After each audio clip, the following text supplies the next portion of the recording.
वालेकुम स्टूडेंट, आपके पास sector of circle के यहाँ पर कुछ पार्ट्स हैं, उसको डिफाइन कर लेते हैं। A part of the circumference of a circle is called an arc. आपके पास पता है जो ये आउटर साइड होती है सर्कल की, पूरी डिस्टेंस जो कहलाता है वो सर्कमफेरेंस कहलाता है। इस सर्कमफेरेंस में किसी 2 पॉइंट्स के दरमियान का जो हाफ यानी कि कुछ पार्ट होगा वो आर्क कहलाता है। एक पॉइंट ए है, एक पॉइंट बी है, तो ये आपके पास हाईलाइट हुआ है, इसे आर्क कहेंगे। और पूरे को सर्कमफेरेंस कहते हैं और कुछ हिस्से को आर्क कहते हैं।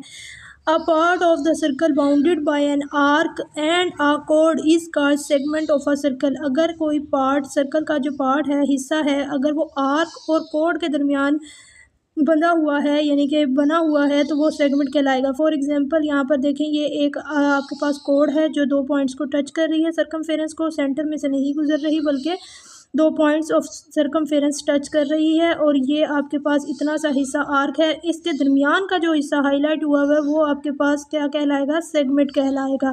ठीक है, कोड और आर्क के दरमियान का हिस्सा जो पार्ट होगा हाईलाइट पार्ट, वो आपके पास सेगमेंट कहलाएगा। अगला आ जाता है, a part of the circle bounded by 2 radii and an arc is called sector of the circle. अब एक सर्कल का एक ऐसा हिस्सा जो 2 रेडियस और आर्क के दरमियान बाउंड होगा यानी कि बना हुआ होगा। अब यह देखें, सेंटर है, सेंटर से लेके सर्कमफेरेंस के किसी पॉइंट तक का डिस्टेंस रेडियस कहलाता है। एक ये रेडियस आपके पास आ गया और एक यहाँ से लेके इस पॉइंट तक रेडियस आ गया, और ये आपके पास दोनों रेडियस के दरमियान आर्क आ गई है।